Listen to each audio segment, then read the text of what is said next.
Physique,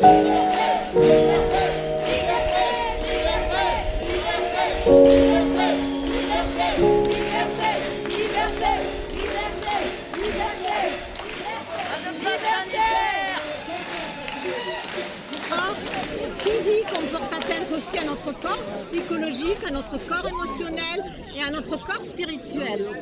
Donc, c'est pour votre bien? Non, absolument pas. C'est une intrusion.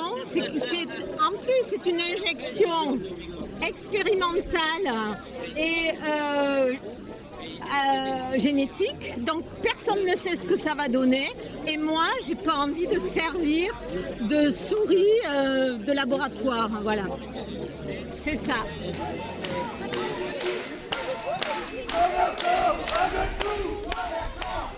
Notre premier motif, c'est déjà d'être contre la vaccination obligatoire contre ce virus.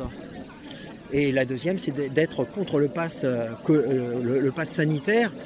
Ça paraît irréaliste dans une société comme la nôtre, une société où normalement chacun a le droit de s'exprimer et de se soigner comme il veut. Vous ne vous posiez pas une question il y avait un gros point d'interrogation tout à l'heure. Voilà, le gros point d'interrogation que tout le monde se pose, c'est qu'est-ce qui se cache réellement derrière cette thérapie génique qui n'est pas une vaccination anodine. On voudrait bien savoir qu'est-ce qu'il y a derrière pour qu'ils veulent vacciner non seulement la France, mais la planète entière, a priori. Est-ce que c'est une expérimentation mondiale sur la population? Voilà, tout le monde se pose vraiment cette question-là. Si on traduit les milliards de personnes vaccinées par des euros, ça vous dit quelque chose? De toute façon, ça coûte toujours beaucoup d'argent de maintenir les gens en bonne santé. Alors, mais là, ça cache autre chose puisqu'on refuse de soigner les gens avec des médicaments qui existent déjà. Il y a des médicaments et des protocoles qui existent, qui déjà ont fait leurs preuves, notamment en Suisse dans certains pays, l'ivermectine, l'azithromycine, ça marche très très bien et ça évite en plus d'aller aux urgences, de remplir nos urgences. Et ça, en France, il est même interdit aux médecins de prescrire ces médicaments-là, alors que c'est la base du soin. Avant de vouloir lui imposer une vaccination à tous les gens, c'est déjà de commencer par les soigner dès qu'ils manifestent une certaine forme de la maladie et de ne pas attendre qu'ils soient à l'agonie pour les envoyer effectivement aux urgences sous respirateur artificiel, etc.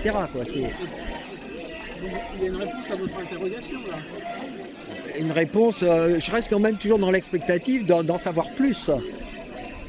Parce que si on les soigne pas, c'est qu'on veut au final les protéger.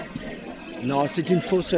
Non, protéger, ça veut dire simplement supprimer les droits, ça veut dire pouvoir mieux manipuler les populations, ça veut dire qu'elles deviennent sûrement plus dociles, etc. C'est ça qu'on veut, que les gens soient justement moins des moutons noirs, comme les gens qui, comme nous, sont en blanc aujourd'hui, pour manifester le droit de pouvoir de garder une certaine part de liberté dans notre société. Vous pensez que derrière le vaccin, il y a une recherche de manipulation des sociétés? Non, pas forcément de manipulation. Peut-être la manipulation, ce serait sous forme génétique, puisque, comme on le dit, ce vaccin, c'est pas un vaccin, ça marche pas comme ça. C'est une thérapie génique et c'est pas la même chose. On sait absolument pas, notamment sur les générations qui suivent, s'il y aura des incidences à 10, 20 ou 30 ans. Pour le fait de vouloir obliger des jeunes de 12 à 18 ans maintenant à les vacciner, ça n'a aucun sens. Déjà que eux, de toute façon, ne subissent pas les effets et les transmettent, je dirais peut-être pas plus que la moyenne. Voilà, on commence par confiner les gens qui sont fragiles au départ, c'est-à-dire les personnes âgées ou les personnes qui ont des maladies dites comorbides. La plupart des gens qui sont en bonne santé ont surtout une bonne immunité naturelle ou artificielle, qui sont aidés notamment par la vitamine C, vitamine D3.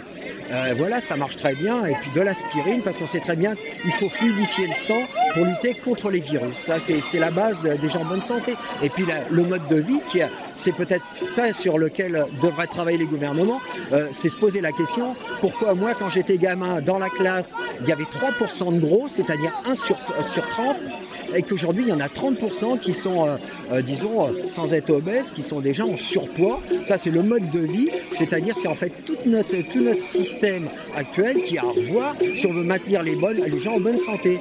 Non, je pense qu'aujourd'hui, ce qui intéresse les gros labos, c'est de maintenir les gens en santé moyenne le plus longtemps possible et dépendant toute leur vie d'une thérapie, d'un traitement. Alors ça, c'est du pain béni pour eux, hein, c'est clair.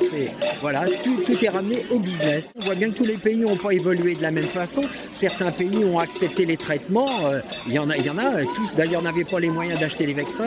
Donc ils font du traitement. Et puis en plus, tous les pays n'ont pas été, je dirais pas aussi calamiteux que la France, mais certains pays au moins ont une certaine logique, n'ont pas cassé l'économie avant de confiner des gens pour un résultat, je dirais presque lamentable, puisqu'on en est toujours là bientôt 15-18 mois après le départ.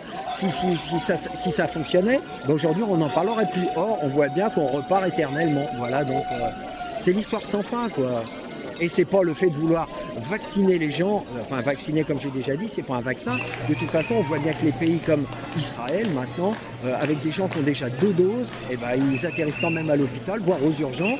Donc c'est qu'il a une efficacité très relative, d'ailleurs comme la grippe saisonnière, qui elle-même a un vaccin qui fonctionne entre 40 et 70% selon les années. Donc un vaccin qui a 40 à 70%, ça veut dire une chance sur 2 de l'attraper quand même, donc ça sert quasiment à rien. Qu'on ne nous fasse pas dire ce qu'on n'a pas dit. On n'est pas... Bon, il y a peut-être des gens anti-vaccins, mais on est anti-pass, on est pour la liberté. C'est quoi l'anti-pass? Qu'est-ce qui vous gêne? Qu'est-ce qui me gêne? Mais c'est qu'on a plus qu'on pied dans la patte, on a une corde au cou, on n'a qu'à tirer, on nous étouffe. Ça suffit. Vous ne pouvez pas aller acheter votre baguette de pain si vous n'avez pas le pass. Vous irez n'importe où maintenant, les supermarchés, je ne sais pas combien ils vont mettre de la surface qui est une inertie. De mettre une surface plus de 20 000 m² ou moins de 20 000 m², qu'est-ce que ça veut dire? Donc il faudra une passe pour aller faire les achats de première nécessité. Non mais qu'est-ce que c'est que ça? Mais qu'est-ce que c'est que ça? Quel est ce pays où la France est devenue quel pays? Nous avons fait une révolution en 1789, 200 ans et quelques après, on a moins de liberté qu'il y a 200 ans. Non mais franchement... Et c'est dû à quoi d'après vous? Bah, c'est la politique. Mais le virus, on fait peur aux gens, et le vaccin, et sans vaccin on est foutus, mais de toute façon nous sommes tous condamnés à mort. Dès le jour de notre naissance, nous sommes condamnés à mort. Alors maintenant, on nous fait peur, on nous dit que si on n'est pas vacciné, nous sommes des irresponsables, des inconscients et en danger de mort. Mais nous sommes tous en danger de mort, monsieur, ce soir, moi je peux être morte, dans 1 heure je peux être morte. Mais, hein?